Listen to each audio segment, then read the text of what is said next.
Today's podcast is brought to you by Soul Spray. My wife and I are proud partners of this company, which we started with friends because we wanted an all-natural product that smells fresh and eliminates shoe odor for good. Visit your local climbing gym or mountain specialty shop to get your bottle today. Or visit us at soulspray.com. Terrific. So good to see you. Yeah, a long time ago, huh? It has been a long time. Yeah. Yeah. Yeah. But I follow you quite closely on Instagram, all your travels and everything. So it's fun to see friends that, even though we can all live Yeah, separate lives, we can kind of stay inspired by people's adventures. So yeah. that's true. Same, same. Congrats on all of your climbing. I feel like it's been many years since we've been in the same place. Thank you. Yeah, it's maybe, I don't remember, 3 years ago at BD when we Yeah. had the athlete summit we saw the last time, I guess. Yeah. How was it in Vegas? Did you have a good time? I always have a great time there. It's so we have more and more community there, like more and more friends who are, using that as a winter destination or are permanently moving and living there. Um, Okay. and so Oh, nice. it's become it's become like, I don't know, very comfortable to climb there and just go adventuring. Our kids are almost 7 and 10 now, and Mhm. they're getting stronger, and we go for like long hikes in the canyons and things like that. It's a really nice adventure place, even when it's, intermittent weather, like it could be stormy. Um, and sometimes that washes out the climbing for a few days. And so you can always do other things with the kids. But we've been climbing up at Potosi a bunch lately. And it was quite cold up there, actually. Even one day was like too hot, and then the next day was like too cold. And Okay. and it's very mountain, even though Las Vegas is considered like a desert or the Southwest. It changes quite rapidly from day to day. Um, so we had everything basically. Yeah, cool. Cool, cool. Yeah, yeah, we had it all. And yeah, it's great. It's just awesome having community who live there. And so I think we're gonna try to do more trips, like maybe 3 trips a year down there. Okay. It just makes a lot of sense, and the inspiration's great. There's so many styles of climbing, and Many people moved there, like also KP from PD, he yep, bought a house there, he told me. yep, And yeah, Harrington lives there now, and many people. many people. Yeah, there's Also, a huh? Colette is also there, I thought. uh, Colette. I actually don't know. I haven't seen her, but one of my longtime friends, Mike Doyle, lives there. I've known him since the late '90s, and so he's always a good hang. And then I climb with Alex a lot. Mhm. They live there. He just had his second little Yeah. girl. So, Yeah. Um, and then we have friends who come in and out of town all the time and road trip in their van and stuff like that. So it's a good scene for sure. Yeah. Yeah. And we're back here in Canmore. We've been living here since December last year. We moved back here, and kids are in school. Our daughter just started grade 1. So uh it's a whole new chapter for us. We're a little bit less flexible than we have been, and now we're sort of following the protocol of, the holiday time of the kids, ex- huh? To do the trip. exactly, summer trips, Christmas, spring break, things like that. So yeah, and I'd love to hear how you're doing. I mean, it's been, just like for the audience here, like it's just a phenomenal, like the amount of climbing you've been doing over the last few years in every style, like sport climbing, like multi-pitch trad, like huge faces, traveling everywhere, like meltdown, like it's just incredible um the volume of climbing you've done in recent years, and the consistency in which you just tick things off. It's awesome. Yeah, It's awesome. sometimes I try really long. It's like for me, it's the best motivate or to keep the motivation high. The easiest thing is to switch in between climbing styles. Otherwise, I think for me it would be hard to just focus on one style of climbing all the time. I really love to go sport climbing, but if I finish a project, sometimes it's hard to switch to the next one. I also like to do easy routes or go for an easy alpine route and mix it up a little bit and do all different styles in climbing. Yeah, That's I can relate yeah, because that's you are doing the same. Yeah. so that's a great like brings up a question, like how long have you been climbing? I actually don't even know if I remember that. Wow, it's more than 20 years now. Hmm. 23 years, something like that. Yeah, Yeah, long time. I'm going on almost 29 now, so yeah. Okay. It adds up quickly, doesn't it? Yeah, it goes very fast. And That's and now like maybe refresh my memory, but like I feel like you were bouldering primarily in your earlier climbing years. Is that yeah, so? I did only bouldering when I started climbing. For me, it was main focus bouldering, and I wasn't even interested in rope climbing. For me, it was something I would do just on rest days to come with my other friends and hang out with them and go on a rope climb and just try it. But I never really found the motivation to do a switch from bouldering and try hard on sport climbing. For me, it was really just bouldering, and this was yeah, all my motivation went into bouldering for many years. For about, I think, 6 years, I did only bouldering in my free time next to school. And yeah, and then I had an injury, and because of the injury I started to climb with rope. At the beginning it was just because of therapy, because I tried to go back to bouldering multiple times, but I had many inflammations in my back again and again, and that was the reason why I really had to stop bouldering for a while. And that opened a little bit my eyes that there is more in climbing to see. And yeah, then I discovered all the different styles of climbing, and for me it was really cool to see that it's not, when you come from bouldering and you go on sport climbing, I had a real mental challenge, because it feels so different to have a fall on a rope or just jump off a boulder. It feels so differently, and at the same time this makes it so interesting. And then I think the logical step was to go also on the bigger walls, because there it's the same, like you have to climb a hard sequence 500 meters off the ground, and it feels completely different. And that yeah, this was for me so cool that I never really wanted to go back to bouldering anymore after some years of rope climbing. Yeah.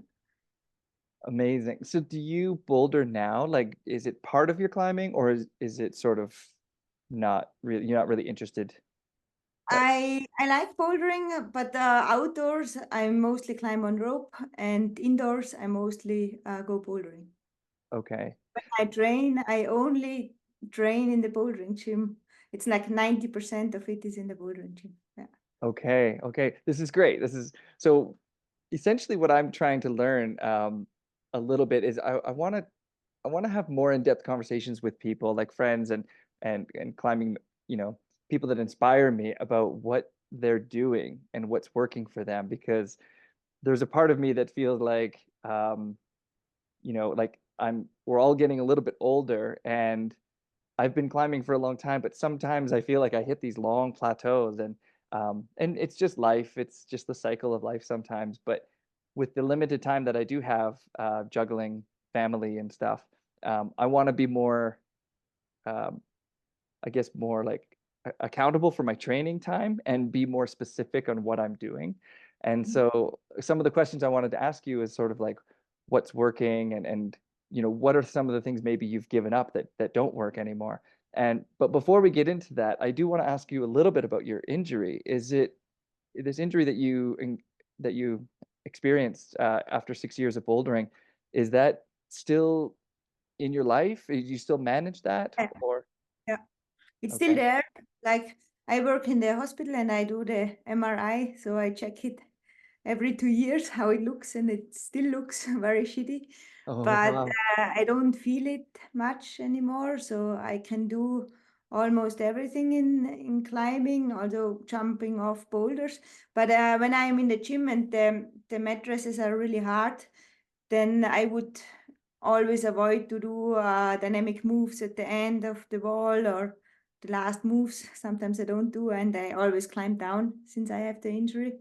Yeah. So I feel it, and I have to do exercises for my back. Okay. And the worst is when I have a rest for a longer period. When I rest for 1 week, Yeah. then I feel it more. So I guess when I would stop climbing, then I would have more problems with the injury for sure. Yeah, it helps a lot to have a stronger back. And also I always have to take care when after the rock climbing season, when I go back to training in the gym, I have less body tension. And then to start the training again, I have to go really slow. Hmm. Otherwise, I can fuck up my back really fast. Yeah. Okay. So, okay, yeah, I mean, sorry to hear that. Like, that sounds like something that's, that's, No, it's for me, it's perfect. Back in the days, I was 19 years old, and at this point, the doctors told me I need to do a surgery because I lost my feelings in the little toes, and I couldn't stand on my toe tips anymore. So, and I never did the surgery, and I just kept on doing PT and going for walks with bowls like a grandma and doing all these exercises, and this helped me a lot. And also it helped me to understand my injury, because when you do a surgery you feel good right after, and then I am sure that I would have gone back directly into hardcore bouldering. And this way I learned way more about my body, how it works, and also the things which are really bad for my back. For example, undercling moves I have to take care, or when I climb really steep stuff, I need to be in a good shape to do that. Otherwise, it hurts my back. Yeah. wow. So I actually, so is it your lower back then? Is it the Yeah, lower? it's my lower back. I have a broken disc on the last disc of the spine, Okay. and I also have two broken discs on the upper spine because of psycho block competition. What I did. Oh Not gosh. exactly. Yeah, but this is not bothering me at all. It's there, but I don't feel it at all. It's just the lower one I feel. Yeah.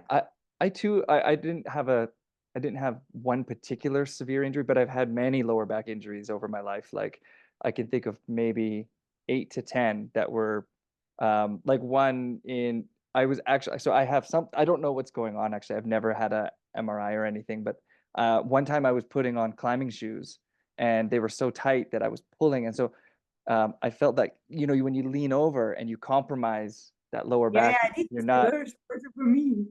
Yeah, Yeah. and I think climbers, maybe I don't know if it's just my genetics, but I always have tight hip flexors because of high stepping, hiking, heavy packs, sometimes driving for long distances like 12 hours from one climbing area to another. My hip flexors get quite tight, and then that actually puts extra strain on my pulls on my lower back.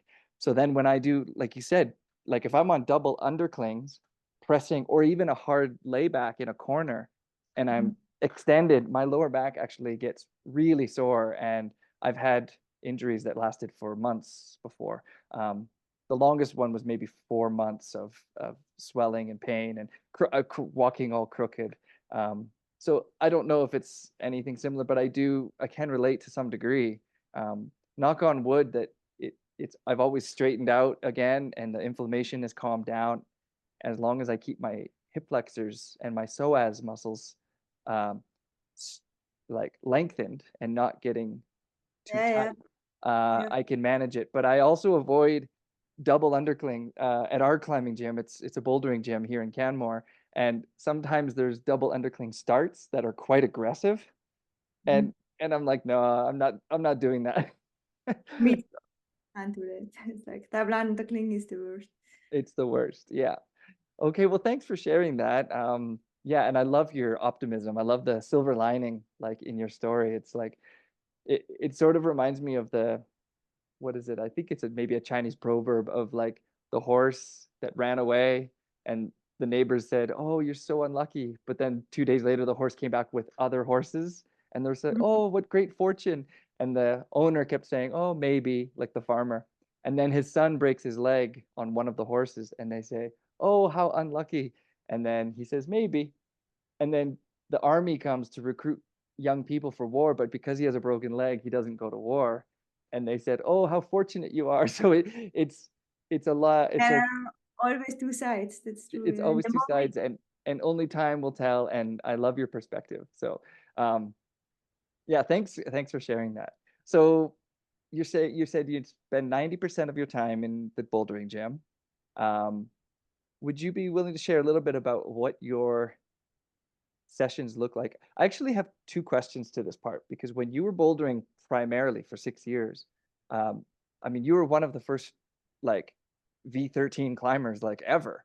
Um, like back in the day, it was incredible. And how did you get so strong, and what did you do then that maybe you're doing differently now? Like how does sort of like 19-year-old and what you're doing now, are they similar things? I would love to hear a little bit about um, the intensity to get as strong as you've become, you know.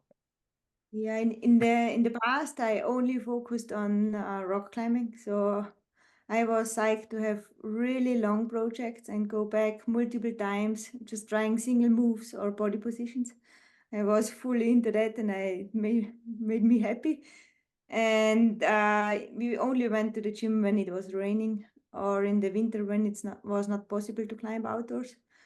And there was not a special training at those days. It was mostly we had like a small system wall, spray wall, where we could change the angle of the wall, and we had also bouldering projects on that wall. So we were always trying hard boulders. It doesn't matter if it was indoors or outdoors.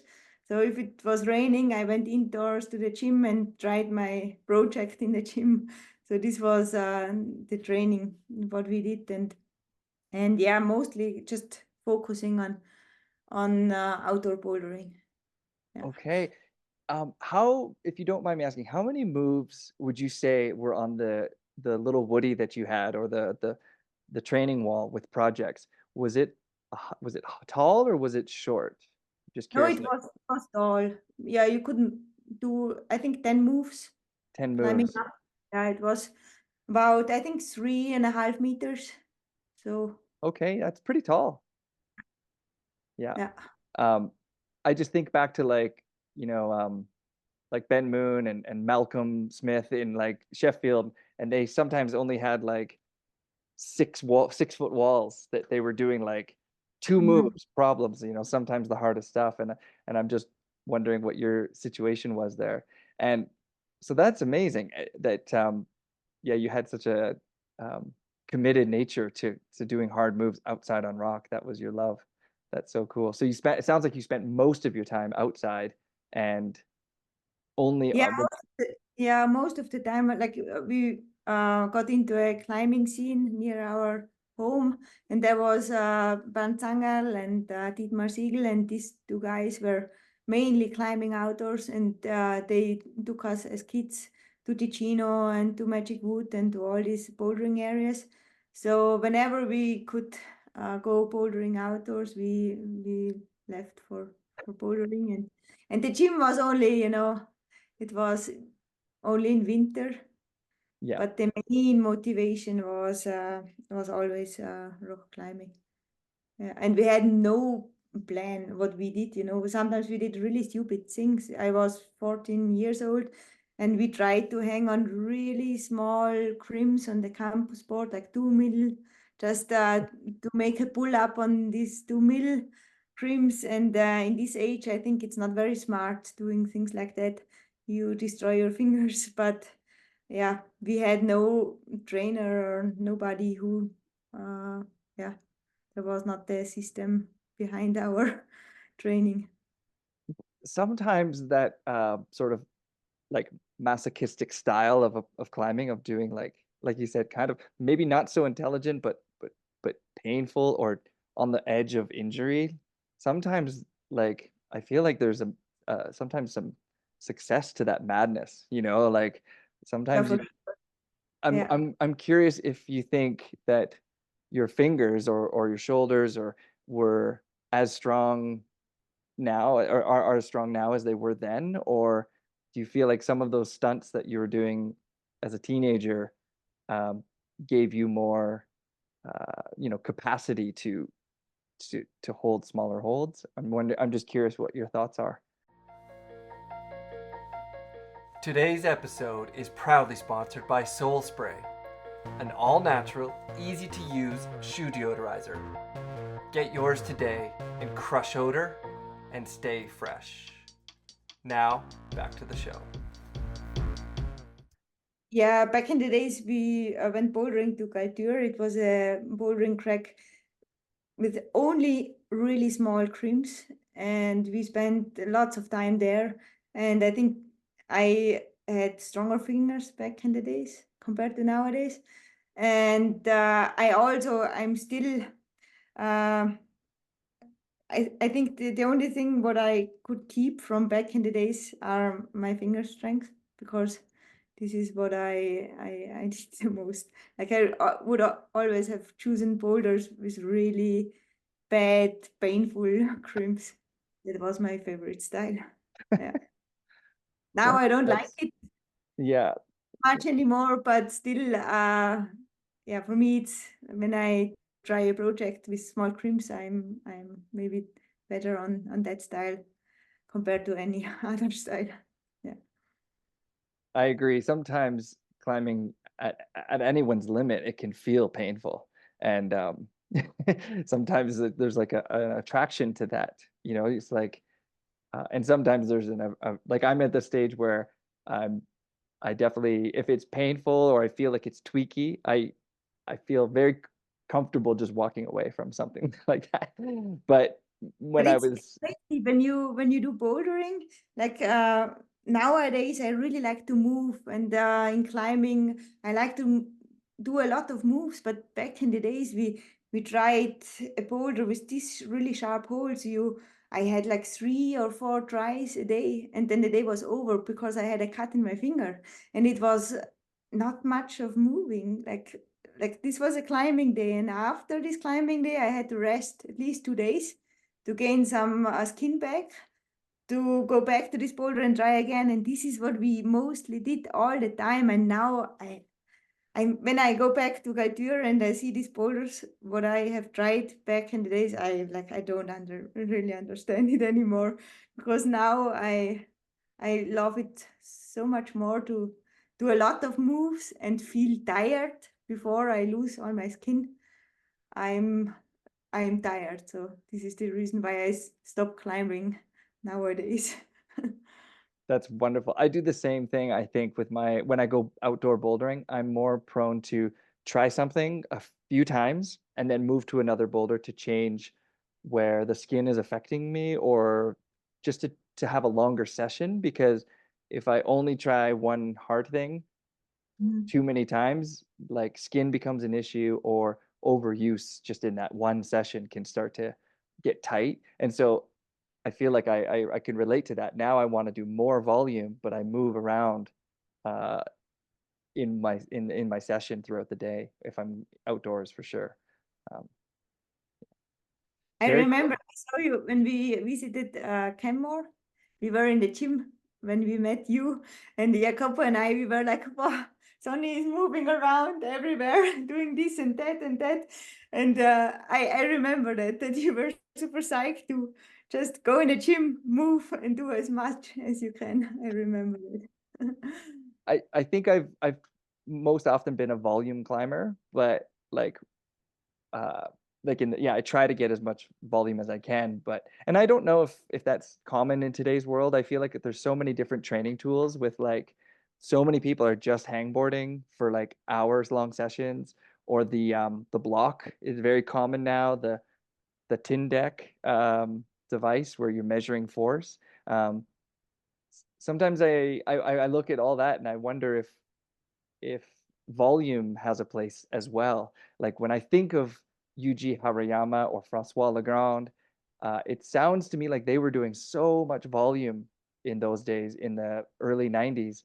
Um, and I'm wondering if that's an aspect of climbing that a lot of people aren't doing today, but maybe they have stronger fingers because it seems like V14 is like no big deal anymore for so many young climbers. It's like everybody climbs V14 now. So I think it's also because of the gyms. Like now, the training possibilities are so much better than back in the days. And now you have all these different kind of boards and spray walls, and it's just, I think, yeah, and people are really psyched about training. It's yeah, but I think it can be really hard when to transform the training from the gym to the rock. It's not always easy. Like I always feel really weak in the gym, and I always felt weak in the gym, but I feel strong on the rock. And for me, it's really hard to find a good training because I try to do the same like Jacopo is doing, and for me it didn't work at all because I got so tired that I started to get fever because it was too much of volume and the training was too intense. He also has a different background than me. He was a competition climber, and I came from rock climbing. So I think it's hard to to find a good way, what it's also works well on rock. Yeah. yeah, that's a great point that like what works for somebody does not necessarily work for No, a big group of other people or the majority of other people. It's very it's very like independent to your genetics, your background, your foundation, like what you did other sports maybe as a kid, or there's so many factors. And it's so interesting that you trained with him to the point that you got sick, like you got a fever from overexerting yourself. um, yeah, so it didn't work at all. wow. And so that's a great sort of, I'd love to hear what you are doing. Like what what what does sort of what does a year look like to you, and then what does sort of a trip or preparing for a trip, maybe like a 2 or 3 month training window, maybe if you're planning a trip, what sort of things are you doing to make sure that you're feeling like on form, and then sort of, so big picture, smaller, and then micro would be like, what does your session typically look like? Is it, some people train for 5 hours, some people train for two.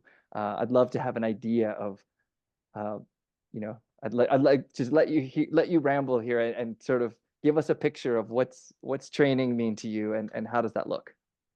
Yeah, for me it's more freestyle. I don't really have a solid plan about my training, so I never really prepared for a special route. I never rebuilt moves in the gym, so I try to work on my fitness mostly in winter, where I have a longer training period. So normally I start from November until March or April. I spend a lot of time in the gym, and there I do mostly bouldering. So I do a lot of board trainings, like on the kilter or on the moon board, or I just try different boulders in the gym and mix it up with some campus board training and hangboard training and some simple ring training. And I think that's it. If okay, so that's great. So you spend most of your summers on rock, spring to Yeah, fall, and then winter's training. And you live in Austria, right? yeah, Yeah. yeah. I live in the western part of Austria. And Yeah, so the winter is not amazing for climbing. It's kind of can be cold and overcast or wet, or yeah. It's like, yeah, and also for me, it's good for the motivation to stay around home. I also do some skiing and paragliding, and then I have the training period where I stay at home, and I really enjoy that. And after that, after winter, we are mostly climbing on rock and traveling, and then the focus is not so much on training. And also for me, the shape on rock, I can keep it as long as I do single pitches. But when I start to do multi-pitch climbing, the level definitely goes down. So in autumn, I am the weakest, and then I need to get back to training. This is how it looks. But yeah, for me, it would be hard to train or to keep the level all over the year. Mm-hmm. I think on rock somehow it works. So when I go to Yosemite Valley in autumn, then it can be okay because it's crack climbing or dihedral climbing, and it's a completely different style, and I still can fit on this style of climbing. But I would be really bad to climb on a overhanging sport climbing route, for example, at this time of the year. Oh, So that's so interesting. Like it's almost yeah, it sounds like it's almost strategic, like to end with that those other styles of climbing that you can still, the body can compensate in other ways, like technique or leg power and things like that. That's awesome. that's very different. And also after the training season, I always go on sport climbing. So this is what I do now. Now I really like to go sport climbing because I feel fitter compared to autumn. And then in summer, expedition or multi-pitch, and in spring we are in autumn we are often in Yosemite Valley. And this is Okay. That's wonderful. So I want to get into the details a little bit. We have about nine more minutes left on the clock here. So so how many days when you are training, how many days a week do you think you average? too many, definitely too many. That's my problem. I really love climbing, and I go many times to the gym because I like it, but it would be better to make proper rests in between. So sometimes I really climb 6 days a week, or sometimes I also climb 6 days on and then do one rest day and climb another 3 days on and do one rest day. So it's all, yeah, uh, that's a problem of mine. And I Okay. would also sometimes I quit the session when I feel tired, and I think it makes not more sense, then I would just stop and try again the next day, which is not smart, I know, but I see me doing that like always, many times. But it's hard to fight who we are naturally, right? Like if you just love climbing and you're just motivated every day, it's hard to fight against that. So it sounds like you just go by how you're feeling, and if you're motivated, which it sounds like you And are, I think you most you just show important up. also, I think in the gym, when I try a boulder in the gym, I can't get the same motivation to climb on this bouldering circle compared to trying a route outdoors. I have so much more, like, I really want to do it. And in the gym, I don't really want it. And when I do, for me, the training works well when I do, for example, when I do bouldering circles, I sometimes do this, that I do like 15 moves on crimps, 15 moves on pinches, and 15 moves on slopers, like bouldering circles. But I stopped doing that because I had the feeling that I am not fighting enough. I would always jump off too early. And then I have the feeling that it doesn't work for me. And when I go on a board and I find more motivation to complete the boulder or to give it all in a bouldering session, then I have definitely the better outcome than following a training plan where I can't get to my personal like limit. That's so So interesting. I Yeah, think, yeah. because it sounds like some people thrive on a training plan, specific go, like they have it planned out what their session looks like, and it doesn't matter how they feel, they just have to do that plan. And other climbers that I've talked to they strictly go by how they're feeling and what motivates them, and they totally neglect the concept of creating a plan. So I find it so interesting how people psychology and motivation is just different. It's awesome. And both Yeah, work, both work, it's and true. everything in between, everything works if you are. Everybody needs to find their own way how it Yeah. works. It's very, very different for sure. But for So me, like I can't really follow a strict plan. I think it would not make me stronger because in my mind it would be really hard to find that motivation to. And I think the most important thing about training is to give it all and to give your personal best when you do an exercise or when you do a boulder. And when you can't find that little piece of motivation, then it's super hard to gain from the training. that's really good advice. So it sounds like you're climbing like at least 5 days a week. And how many hours would you say your sessions are on average? Like, Yeah, but when I do a hangboard session, I would do the hangboard session always at home, and I do it for 1.5 hours or so. And then sometimes I do a second session in the evening where I just go bouldering with friends and just climbing the different colored boulders in the gym.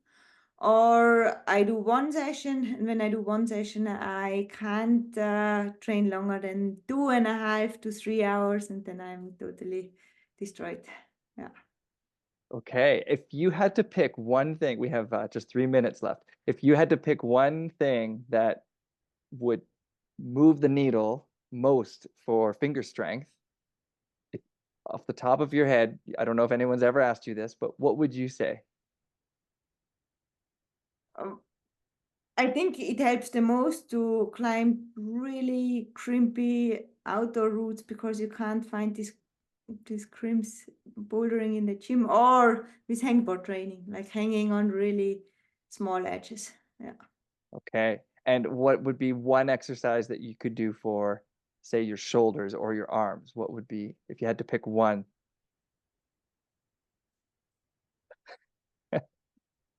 Campusing on a spray wall. Oh, amazing. Yeah. Yeah, I've seen people doing that more and more. And how about your core strength? Do you focus on core strength, or what are your thoughts on that? A little bit. I think like campusing on a campus board or a spray wall helps a lot with body tension. Also like ring training with the rings. Yeah. I do this a little bit, a few exercises. Yeah. Incredible. I think those are perfect answers. Like, that's the kind of stuff I'm trying to get to.